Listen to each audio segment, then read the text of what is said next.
Good morning, students. Today we are going to learn your next physics chapter, that is chapter 2, and the chapter name is Force and Laws of Motion. So आपका second chapter है Force and Laws of Motion. In this chapter we are going to read what is force and the laws which related the motion of a body. Okay, so in previous chapter we have studied the motion of an object along a straight line.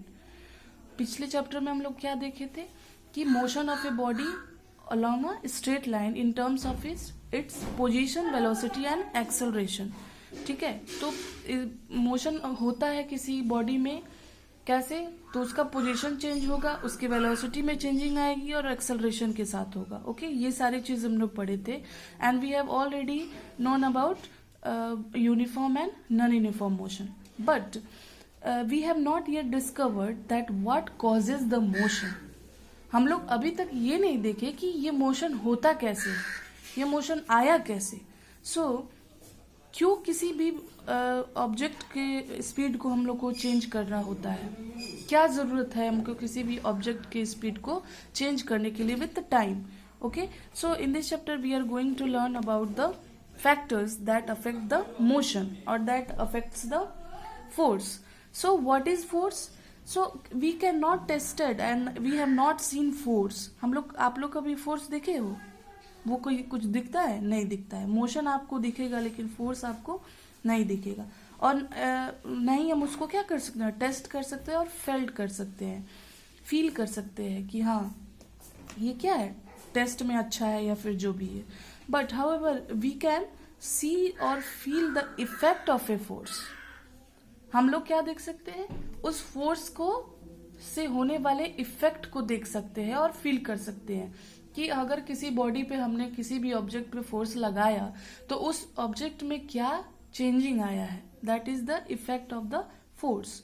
Okay, so in this chapter we are going to learn force effected of force. So we know that the pushing, heating and pulling of an object are different ways of bringing object in motion.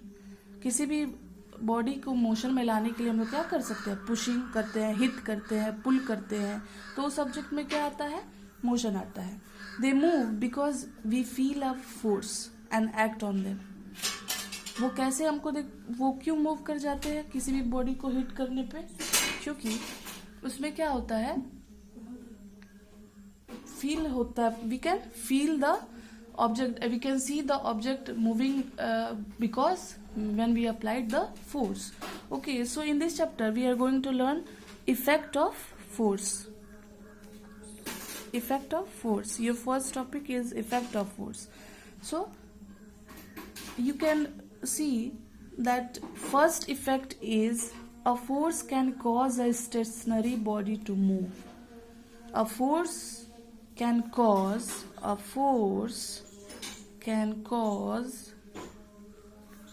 a stationary body to move. इसका मतलब क्या हुआ, force क्या करता है, effect.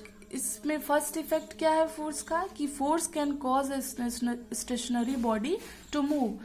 कभी भी किसी भी stationary body, that means body at rest, वो बॉडी क्या है, रेस्ट पोजीशन में है, उसमें कोई वेलोसिटी नहीं है, कोई स्पीड नहीं है, बस वो क्या है, स्टेशनरी है. कोई भी स्टेशनरी बॉडी है जो रेस्ट में है, जब तक हम फोर्स नहीं लगाते तब तक वो मूव नहीं होगा, वो मोशन में नहीं आएगा. So first effect is this. Second is a force can cause a moving body to brought to rest. Just इसका क्या है, वाइस वर्सा. ये क्या करता है, ब्रॉट टू बी रेस्ट. किसी भी मूविंग ऑब्जेक्ट को रोकने के लिए भी हमको क्या चाहिए, फोर्स चाहिए. Without force we can not stop anything और we can not brought any object to be rest position. Okay, so उसके लिए भी हमको क्या करना होगा, फोर्स अप्लाई करना होगा. Third is a force can increase और decrease the speed of moving body. Increase और decrease the speed of moving body. Force लगाने के बाद ही किसी भी ऑब्जेक्ट में, किसी भी बॉडी में क्या होगा, उसके स्पीड में क्या होगा, इंक्रीज होगा स्पीड या फिर डिक्रीज होगा। फोर्स लगाते हैं, कोई साइकिल चल रहा है, जितना फोर्स से हम उस पर फोर्स अप्लाई करते हैं वो उतना तेज जाएगा। अगर फोर्स अप्लाई करना कम कर देंगे वो उसका स्पीड क्या हो जाएगा, कम हो जाएगा। होगा कि नहीं होगा? These are the basic example in your daily life. So, and the fourth one is a force can change the direction of movement of a moving body. Can change the direction of movement of a moving body. That means force लगाने के बाद ही हम लोग किसी भी body की direction को क्या कर सकते हैं, चेंज कर सकते हैं।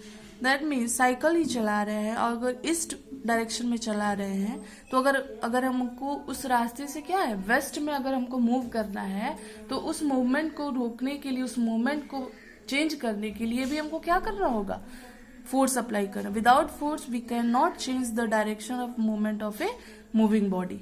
मूविंग बॉडी के डायरेक्शन को चेंज करने के लिए भी हम लोग को क्या करना होगा, फोर्स अप्लाई करना होगा। Fifth is a force can change the shape और size of a body. In class 8 also you have already learn about this, that without force we can not change the shape and the size of a body. Balloon वाला example मैंने दिया था।